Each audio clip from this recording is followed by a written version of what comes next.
I really love color. I notice it everywhere and in everything.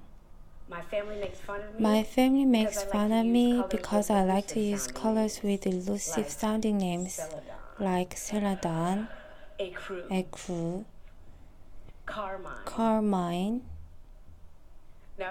Now, if you haven't noticed, I'm black, thank you. And when you grow up in a segregated city as I have, like Chicago, you're conditioned to believe that color and race can never be separate. There's hardly a day that goes by that somebody is not reminding you of your color. Racism is my city's vivid hue. Now we can all agree that race is a socially constructed phenomenon, but it's often hard to see it in our everyday existence. Its pervasiveness is everywhere. The neighborhoods I grew up in were filled with a kind of culturally coded beauty. Major commercial corridors were lined with brightly painted storefronts that competed for black consumer dollars. The visual mashups of corner stores and beauty supply houses. Currency exchanges are where I actually inadvertently learned the foundational principles of something I would later come to know is called color theory. I can remember being pretty intimidated by this term in college, color theory. All these stuffy old white guys with their treaties and obscure terminologies. I'd mastered each one of their color palettes and associated principles. Color theory essentially boils down to the art and science of using color to form compositions and spaces. It's not so complicated. This was my goal in college. Joseph Albers posited a theory about the color red, and it always has stuck with me. He argues that the iconic color of a cola can is red, and that in fact all of us can agree that it's red, but the kinds of reds that we imagine are as varied as the number of people in this room. So imagine that this color that we've all been taught since kindergarten is primary, red, yellow, blue. In fact, it's not primary, it's not irreducible, it's not objective, but quite subjective. What? Albers called this relational. And so it was the first time that I was able to see my own neighborhood as a relational context. Each color is affected by its neighbor. Each other is affected by its neighbor. In the 1930s, the United States government created the Federal Housing Administration, which in turn created a series of maps which were using a color coding system to determine which neighborhoods should and should not receive federal housing loans. Their residential security map was its own kind of color palette, and in fact was more influential than all of those color palettes that I had been studying in college combined. Banks would not lend to people who lived in neighborhoods like mine. That's me in D86. Their cartographers were literally coloring in these maps and labeling the color hazardous. Red was the new black, and black neighborhoods were colored. The problem persists today, and we've seen it most recently in the foreclosure crisis.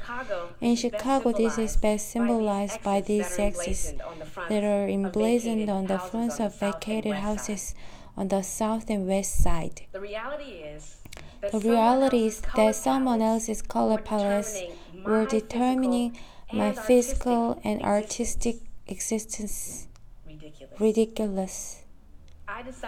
I decided that I'd create my own color palette and speak to the people who live where I do and alter the way that color had been defined for us. It was a palette that I didn't have to search far for, look for in a treatise because I already knew it. What kind of painter emerges from this reality? What color is urban? What color is ghetto? What color is privilege? What color is gang related? What color is gentrification? What color is Freddie Gray? What color is Mike Bryan? Finally, I'd found a way to connect my racialized understanding of color with my theoretical understanding of color, and I gave birth to my third baby, color theory. Color theory was a 2-year artistic project in which I applied my own color palette to my own neighborhoods in my own way. Now, if I walked down 79th Street right now and I asked 50 people for the name of the slightly greener shade of cyan, they would look at me sideways. But if I say, what color is ultra sheen? A smile emerges, stories about their grandmother's bathroom in Seoul. I mean, who needs turquoise when you have ultra sheen? Who needs teal when you have ultra sheen? Who needs ultramarine when you have ultra sheen? This is exactly how I derived my palette. I would ask friends and family and people with backgrounds that were similar to mine for those stories and memories. The stories weren't always happy, but the colors always resonated more than the product itself. I took those theories to the street. Ultra sheen, pink oil moisturizer. If you're from Chicago, Harold's Chicken Shack. Currency exchange, safe passage, flaming red hots, loose squares, and Crown Royal bag.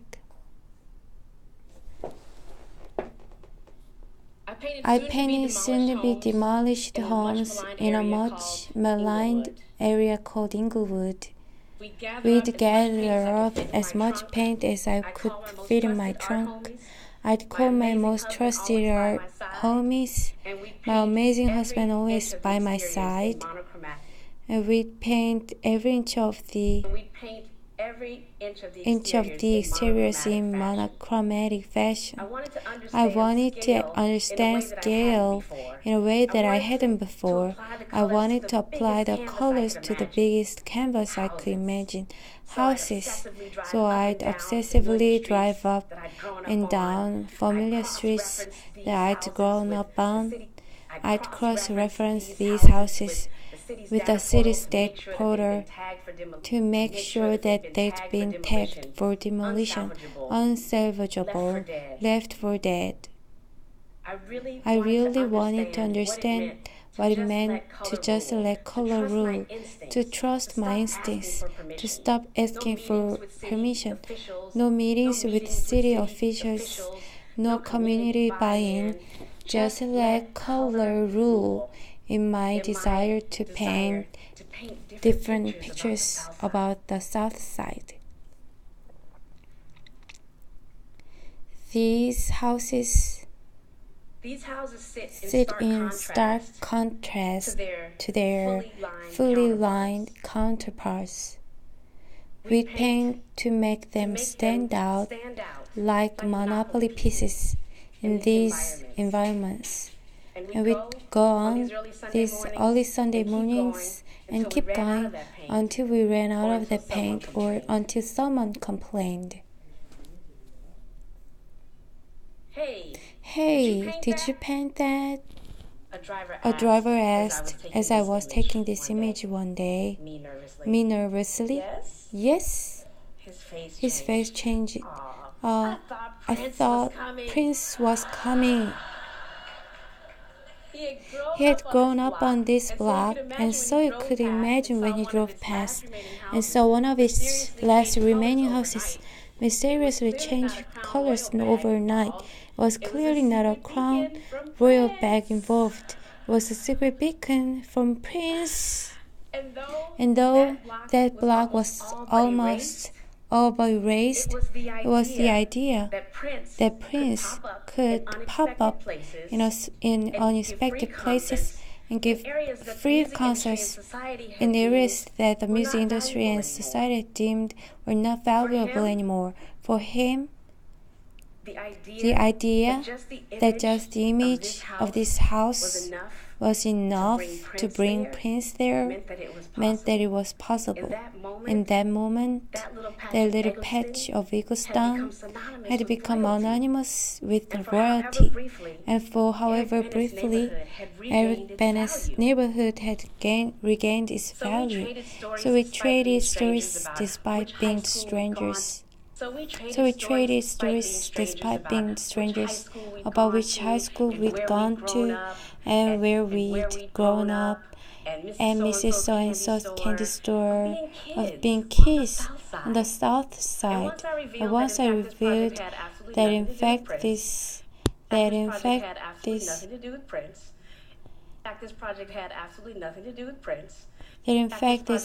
had absolutely nothing to do with Prince. Eric nodded in seeming agreement, and as we parted ways and he drove off, he said, but he could still come. He had assumed full ownership of this project and was not willing to relinquish it, even to me, its author. That for me was success. I wish I could tell you that this project transformed the neighborhood and all the indices that we like to rely on: increased jobs, reduced crime, no alcoholism, but in fact it's more gray than that. Color theory catalyzed new conversations about the value of blackness. Color theory made unmistakably visible the uncomfortable questions that institutions and governments have to ask themselves about why they do what they do. That institutions and governments have to ask themselves about why they do what they do. They ask equally difficult questions of myself and my neighborhood counterparts about our value systems and what our path to collective agency needs to be. Color gave me freedom in a way that didn't wait for permission or affirmation or inclusion. Color was something that I could rule now. One of the neighborhood members and Pent crew members said it best when he said, "This didn't change the neighborhood, it changed people's perceptions about what's possible for their neighborhood in big and small ways." Passers-by would ask me, "Why are you painting that house when you know the city's just going to come and tear it down?" At the time, I had no idea. I just knew that I had to do something. I would give anything to better understand color as both a medium and as an inescapable way that I am identified in society. If I have any hope of making the world better, I have to love and leverage both of these ways that I'm understood. And therein lies the value and the cue.